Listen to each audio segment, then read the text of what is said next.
Okay, so we're back in the kitchen at Tango Towers to carry on with the Stereomaster or the Stereo Monster. I did the electronics, we did the turntable. This is the third part where we put the chassis back in and we just aligned the turntable. Bob would be your uncle if this set hadn't been supplied to me incomplete with speakers missing. So that brings another thing to it. So having passed the mains lead through, we can pop the chassis back in. There we go.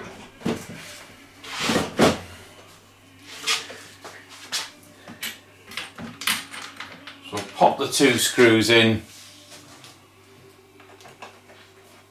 to stop that waggling around.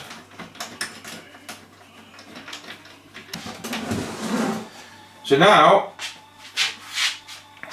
with the electronics in,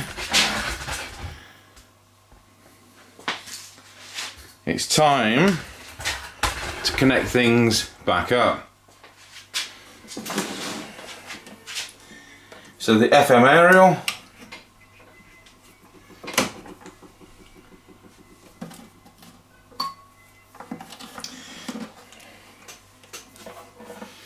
the turntable power,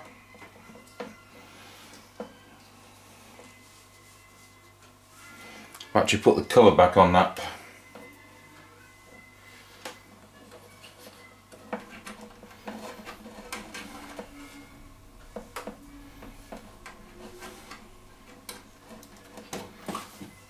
And that goes into, these go into these clips.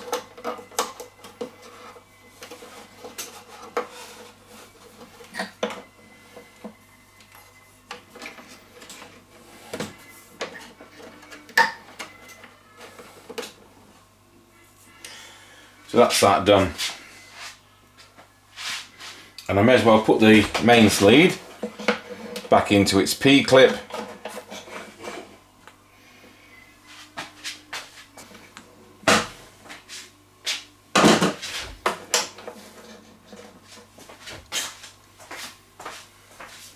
Okay, so now we've got the new problem about the speakers, and these all have got to be changed. So on the last video I showed you the tweeter, the fact that there's no woofer or tweeter in the bottom aperture. I'll just put the camera down there, and in the top aperture, well, I've taken the tweeter out. We've now got to take the woofer out because they've got to be replaced. I'm sure you're all aware. Oh, of course we can't get the nut runner in there, so you know it's kind of bodge time, isn't it? You'll all be aware that we can't just replace one speaker. It's all got to be as a matched pair, otherwise it's going to sound ridiculous.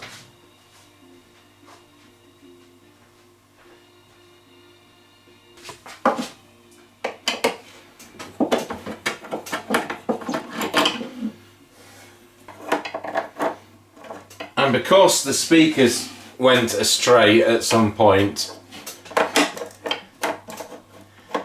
so did the hardware. So I've been on eBay and I've managed to get, at great expense, a pack of nuts, full BA, for £5.99 delivered, which is silly money. But of course, all this BA stuff's gone out of favour now, so we don't normally have them missing.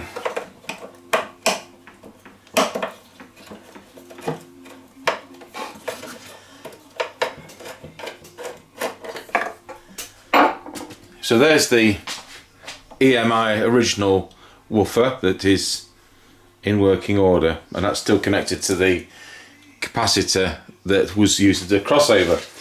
Now all we can get, which fit the holes, are piezo tweeters,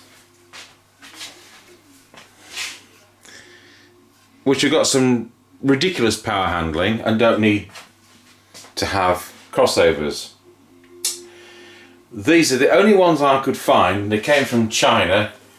They weren't expensive, like tenner plus post. for two of them, which are actually going to fit in the holes provided as perfectly as that. We could do with some more light in here. I can't see anything. Don't know how I'm expecting you to see it. And we haven't half got some lights in here as it is. So I've also got some woofers which hopefully fit. I'm going to fetch them.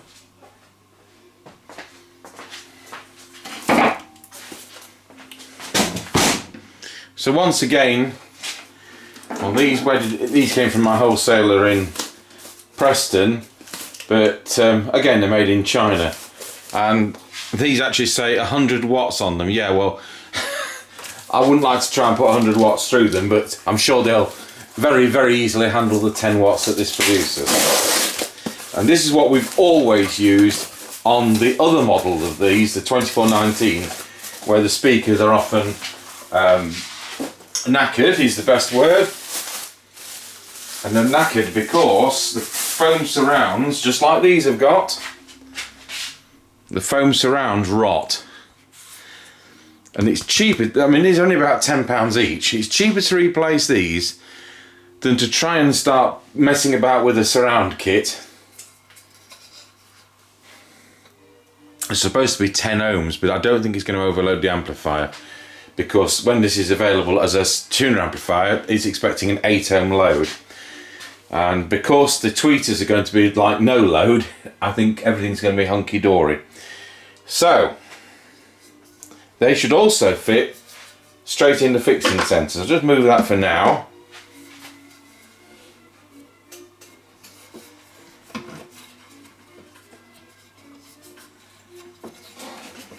I think we'll put it so the wiring is towards us. Okay, so we've got all the 4 speakers in. So we'll point the camera down there, and if I just kick my stool out of the way,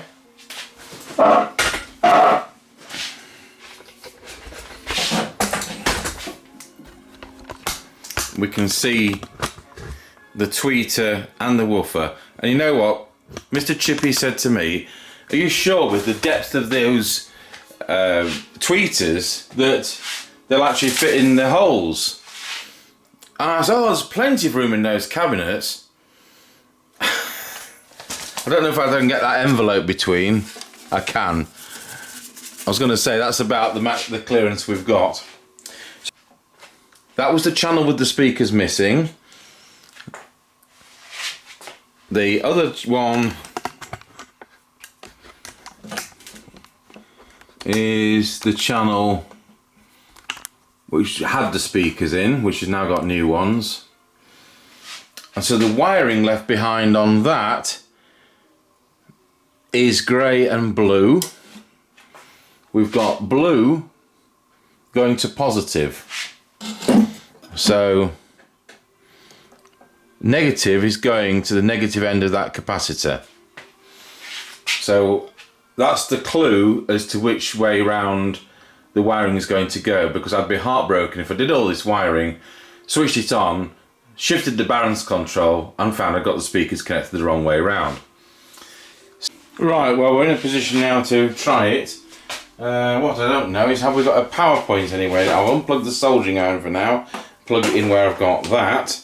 We've connected what I believe to be the right hand channel with the tweeter and the woofer, and I've connected just the woofer on the left hand channel, so I don't have to do that much rewiring. That's what that's about.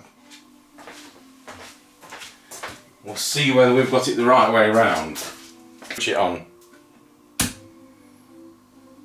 Sound Maidenhead and the M5 queuing southbound just towards 50. Looks like Trump. Meter reader traffic of course. It's been too long. Being great. So left hand channel, it is. Right hand channel, and it's on the table, it is. To see him. He scares me. Treble. But he doesn't scare Lulu. Wasn't there a song? Yeah, that sounds fine. You can bring live. I'm going to be very careful if I find any music on the radio. Yeah. Good.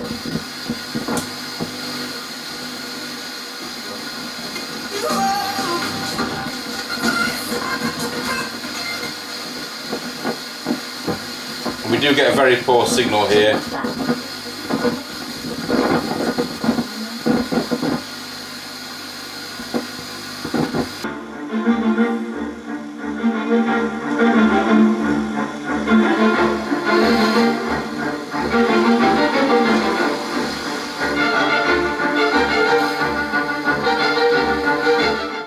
Yeah, well that's satisfactory, it's all the way right way around. So I'm going to go for a cup of tea and we'll make up a bit of wiring because the wiring between the woofer and tweeter is missing. The next thing I'm going to have to do is, because they lost one of the bottom covers, and as church organ builders we've got circular saws and things like that, at least we can copy the other one. With the original speakers fitted, these Stereomasters must never have been operated except at exceedingly low volumes with the speaker lids off, because you can end up with the cones actually coming out of the voice coil. So these speakers are heftier. It doesn't mean they're better though. It's still 10 watts per channel whether it's got hefty speakers or not.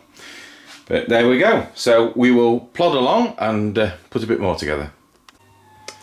Right, so getting the inspection light on that, we've put a short bit of extra wiring in to replace the missing one, and that is wired on the other channel. So this is the channel which didn't have any speakers.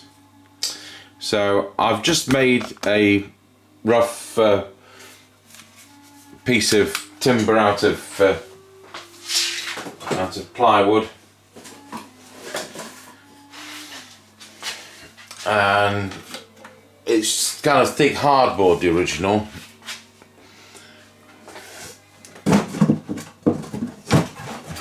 So managed to find a piece of plywood which will do, I'm sure.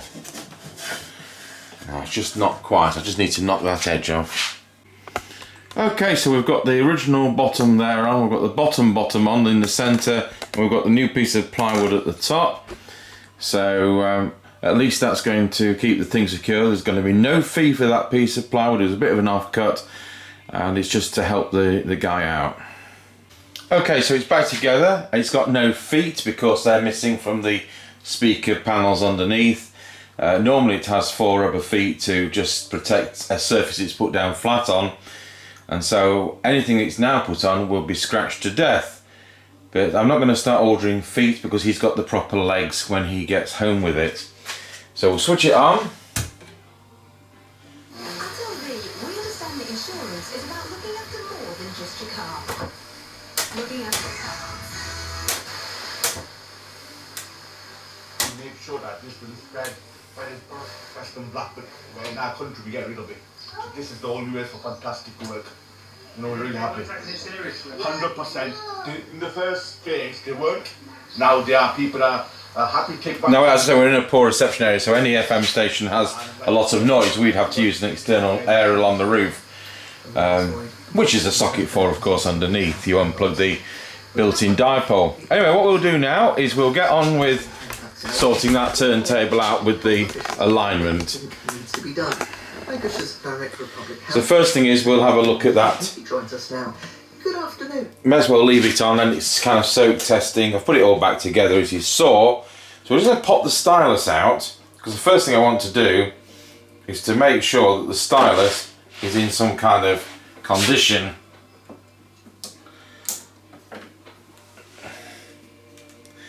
It's supposed to be an ST14.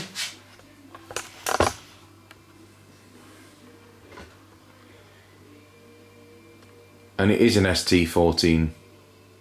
So I have a little stylus microscope here, so I'll switch it on and let's have a look and see what I can see.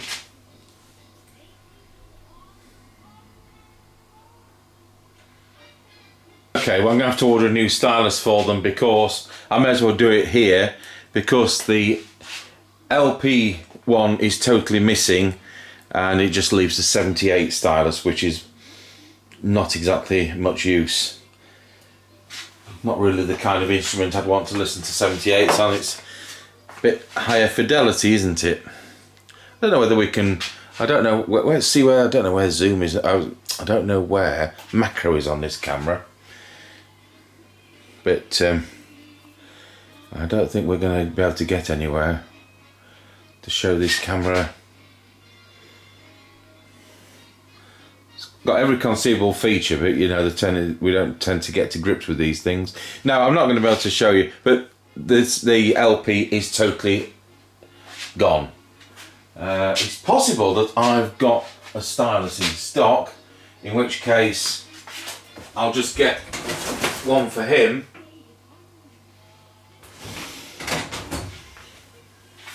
We're in the middle of having building work done in June, so there's lots of things he's put away and in storage, so we are limited as to what we've got out. So I actually had to order that stylus microscope, because the stylus microscope that we normally use is in storage. Okay, so roll on a few days and we've now got a replacement stylus. Now, when I was just before we kind of packed this away and waited for this stylus to come, I switched this on and I couldn't hear anything on the left-hand channel coming from the record player. And I've got a sneaking suspicion the cartridge is duff on one channel. But I nevertheless got a replacement stylus in the hope that we're okay. And what's this has come off eBay. Oh, with some little instructions as well. £7.29 delivered. So, good.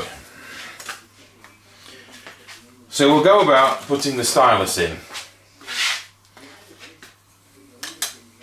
I've also printed off, just make sure I can see this camcorder. I've also printed off a copy of the instruction book, and I've spiral bound that, and I'll give that to the customer. We need this because the instructions for setting up the pickup are in the instruction book. I think the some lubrication instructions are also in there.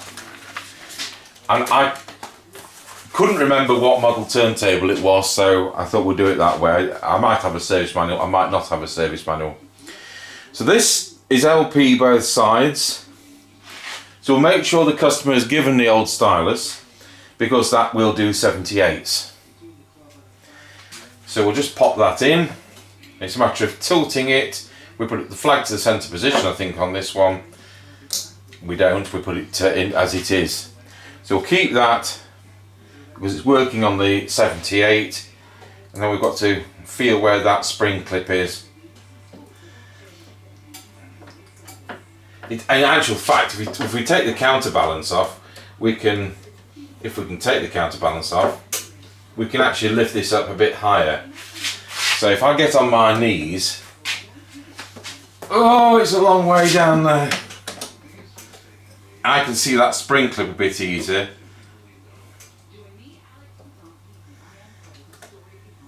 There we are, that's clipped into position. Oh, back up again.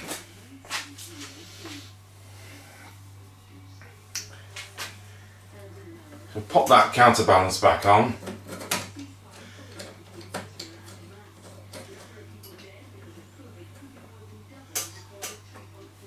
I'm not going to set this, I'm just going to set some kind of weight on it. Just for now. It's a bit like that.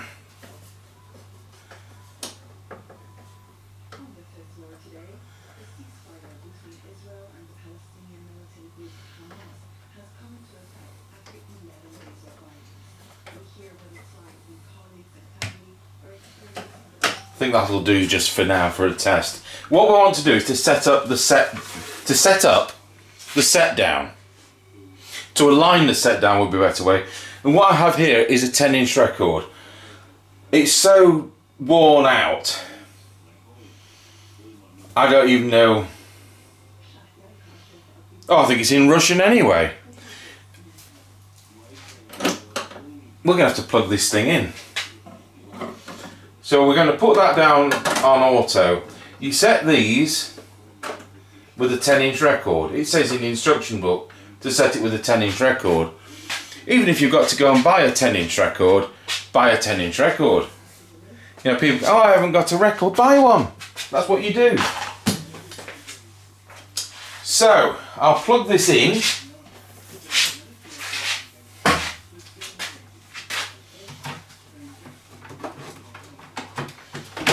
I'm in the kitchen while I'll unplug the toaster.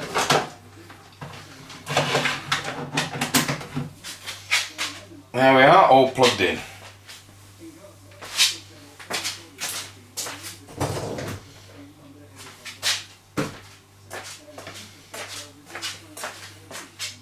Because if you try and align this with a 7-inch record or a 12-inch record, you'll be backwards and forwards forever not getting it right. So, switch on,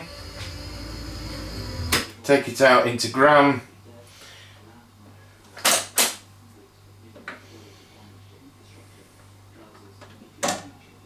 That didn't drop, and that's not going down in the right place. So, set down. I can't remember which way, whether it's out or in. There's a knurled knob there. I'm just going to take it back a couple of turns and then we'll just repeat that.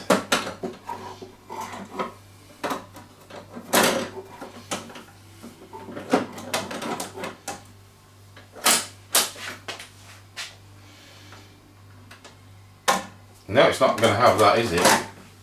No, that's worse. So we'll take that in.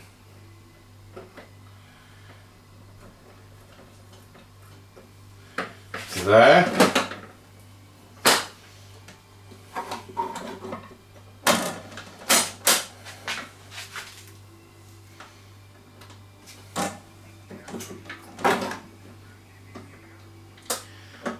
That's better.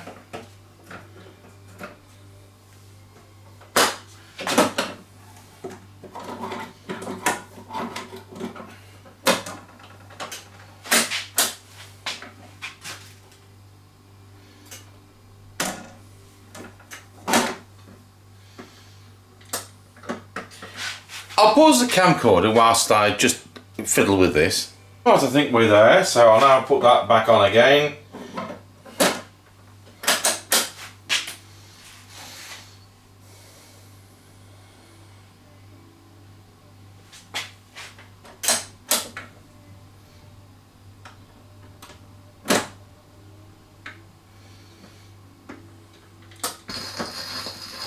Now, the stylus, the thing's too light, so we need to just address that. So that's in the right place. We'll just switch that off, pop the record off for a moment, and what we now need is to get a stylus weighing scale on it. So pause the video while I get that out. Okay, so we're going to test the weighing scale with the 5 gram weight, which comes to check your calibration. And that's spot on. I'll put that back in the box.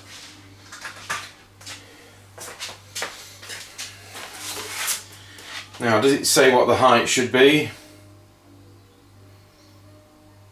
They say it should be between 3 and 5, to be honest. I'd rather go at the lighter end of the scale, so I think we want 3 grams.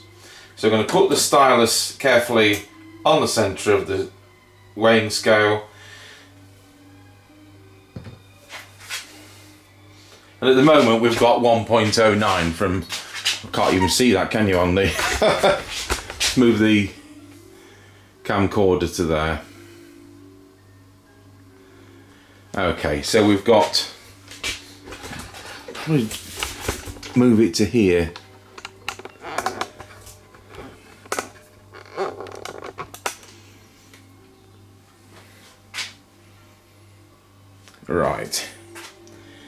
So what we now need to do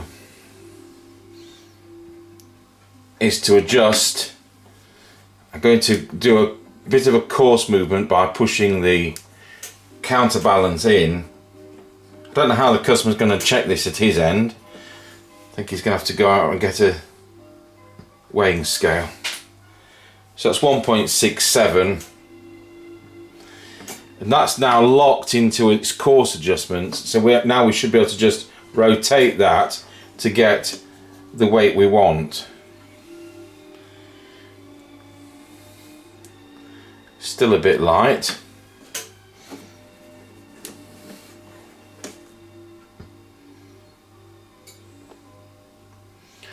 .15, still a bit light.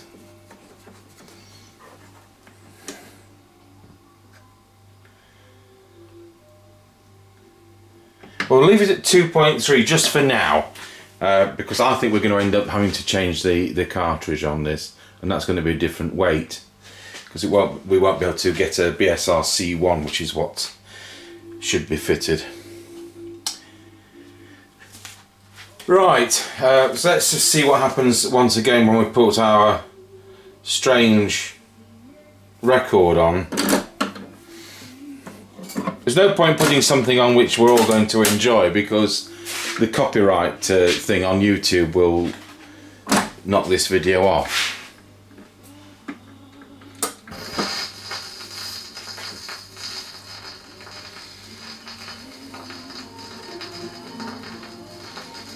So it's a crackly old record.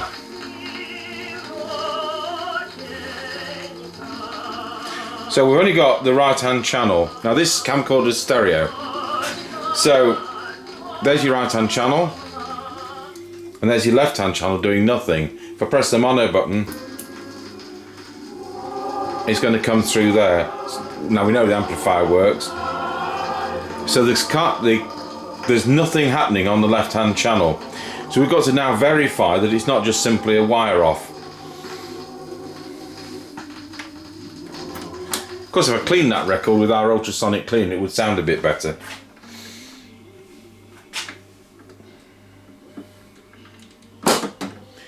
Yeah, I can see it needs a bit more weight. Right.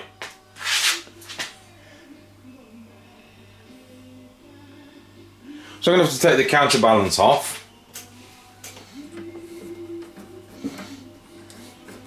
That's why I didn't want to start getting silly on exact weights, because I want to be able to tilt that up as hard as far as I can to release the cartridge from its spring clip front mount. So I can look at that wiring, and actually, you know what? There's a wire off.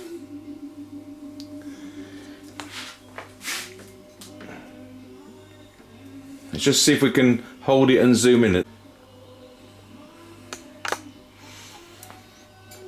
Right. Can you see that pin where my finger is? Hasn't got anything on it. So let's see if we can find where that wire's gone.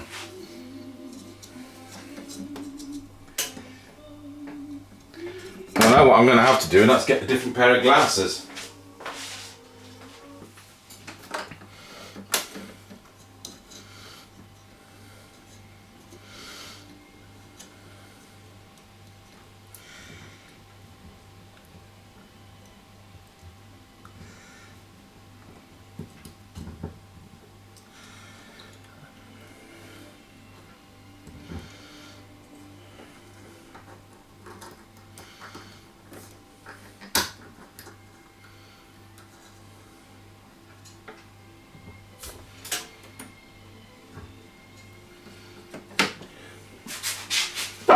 Right, let's see whether we've got both channels.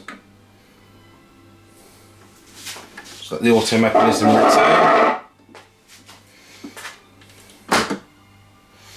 To be honest, we should be releasing the mechanism as well, because it's hard down onto the motor board for transit. So, not going to. Good grief, we need a screwdriver for that one.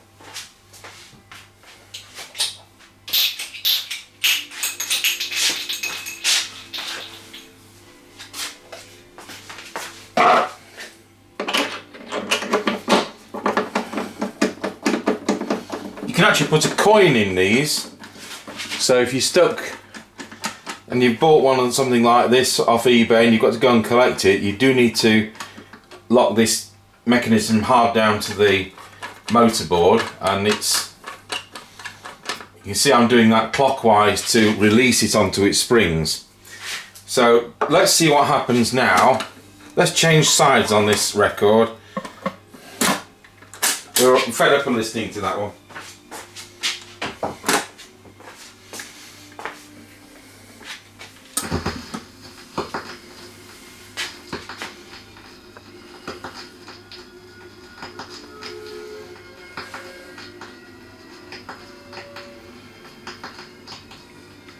Right hand channel,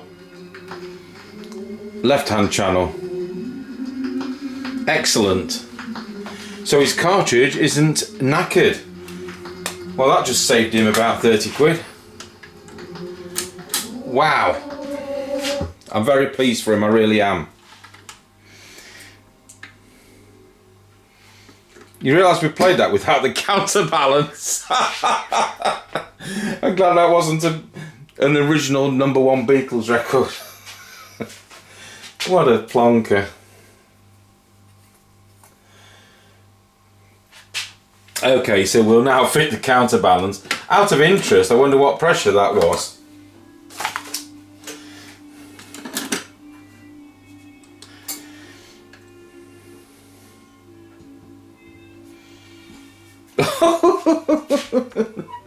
About 12 grams, that.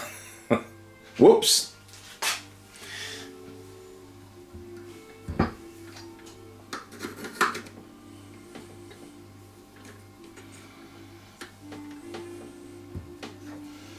Okay, 1.36, so now we'll go for that adjustment that we want.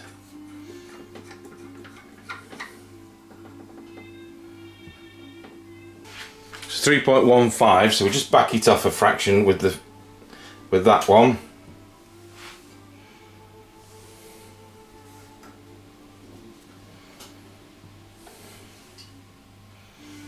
We're getting there.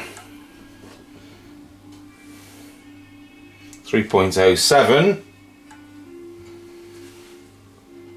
2.97, 2.94, 3.01. So now, if we adjusted this to 4, it's 3.77. If we adjusted this to 2, it's 2.5. So at 3, where I've calibrated it, it's 3. So you can't always take what that says for gospel. So I made sure that's tight, and that is 3 grams. So we're done with that. We can put it away again. Those kind of Stylus balancers are readily available on eBay and AliExpress for about £8 in the UK. So it's now doing what we want it to do. So we've got the anti-skate control at 3. We've got that at 3. We've calibrated the counterbalance, and by adjusting the little nil knob there, we've been able to set the pick up and drop off. So now I'll pick a random 7-inch single. And this is totally random, and I'm going to use the B side in the hope of not getting nobbled by the YouTube police. So this is Brian Ferry, she's leaving home, and it's totally random. I get stupid comments on these kind of things. Nice record player, awful record choice.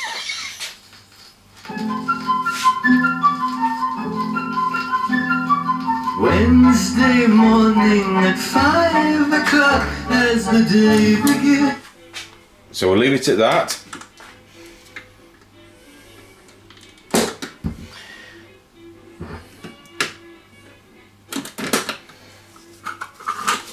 Put that away.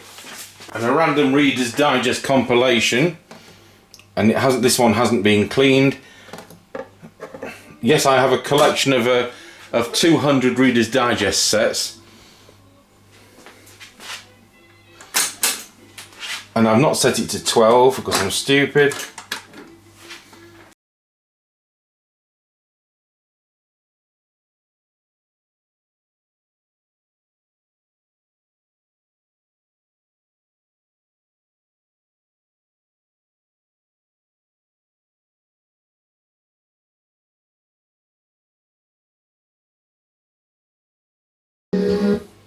So we'll pop that towards the end and hope I don't trigger the auto cutoff.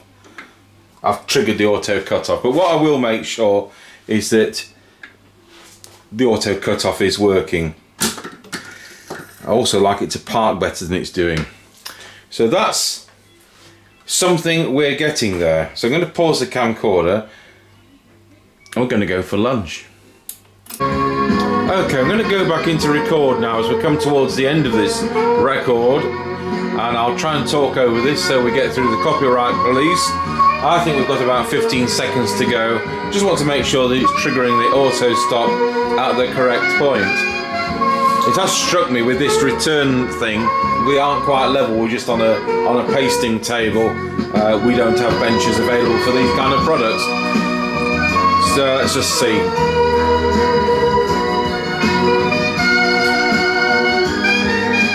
It sounds as excellent as these instruments always do.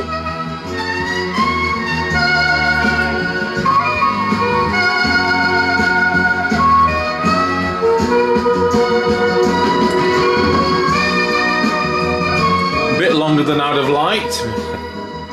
And here we come with the fade out.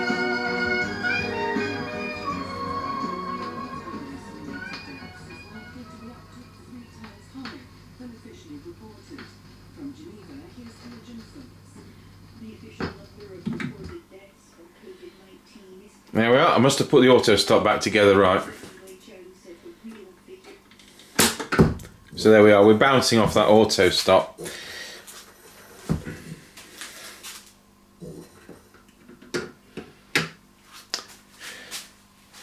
I'm going to have to get a spirit level on this and just see whether that is what the issue is. Now what we are going to do is we're going to just check the speed. There's nothing you can do about it. The speed is the speed, it's a main synchronous motor. And we have a speed checking disc.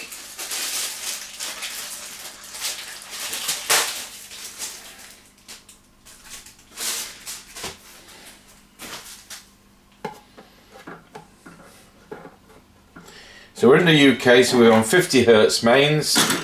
We're at 33 RPM, let's set that into manual and let's just see what's happening there.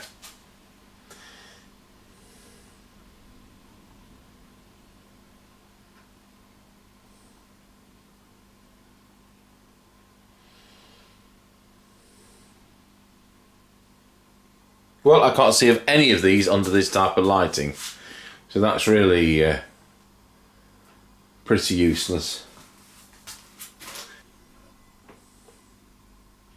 So we should be seeing, on 33 we should be seeing the outer ones. On 45 we should be looking at the middle ones.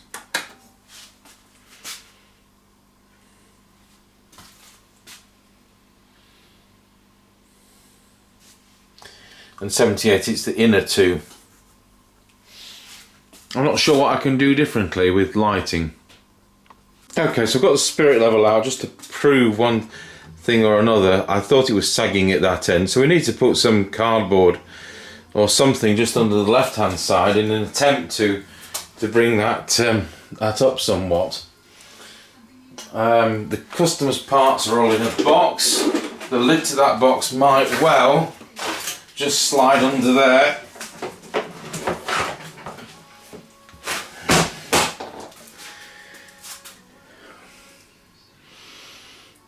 I think that 3/4 of an inch is making all the difference.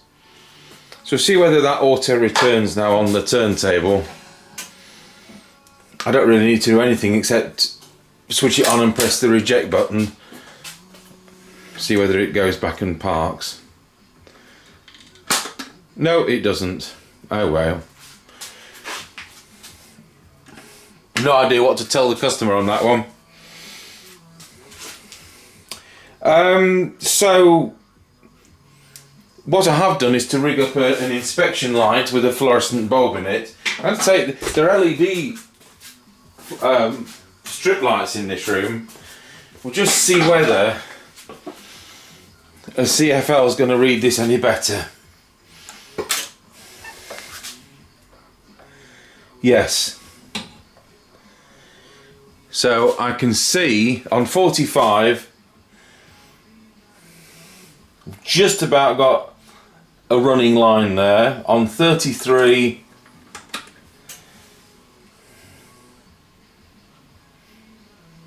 yeah, and on 78,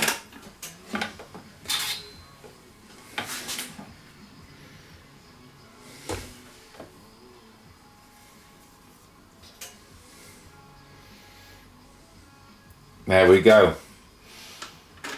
I mean, looking at that, it's very marginally on the fast side, I would say.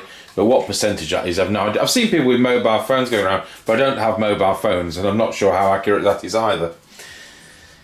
So, anyway, it sounds great. So that concludes the video. And we'll get the customer to come over and pick it up. We're going to leave this on now. It's on radio. Brand new from Lil Nas X. We'll just leave that at low volume till the end of the working day. It's 2:20 at the moment, so we'll leave that on till 5:30, 6 o'clock. There's no reason to believe anything will go dodgy with it. And I think he's got a nice unit there. So thank you for watching the part 3 and final part of the HMV Stereomaster 2411 from around about 1973. Part 1 was the record turntable, degreasing and re-lubrication. Part 2 was the electronics, and part 3, this one, was putting it all back together and testing some and lining the record player. These instruction books are pretty readily downloadable, and if anybody needed one, well, they can always email me and we would send them one. It's nice to have all the real information. And I see some people, some chancers on eBay trying to flog these at 40 quid a time, but you know, I'll email you one for free. Right, that's it. Catch you on a two-way radio next time.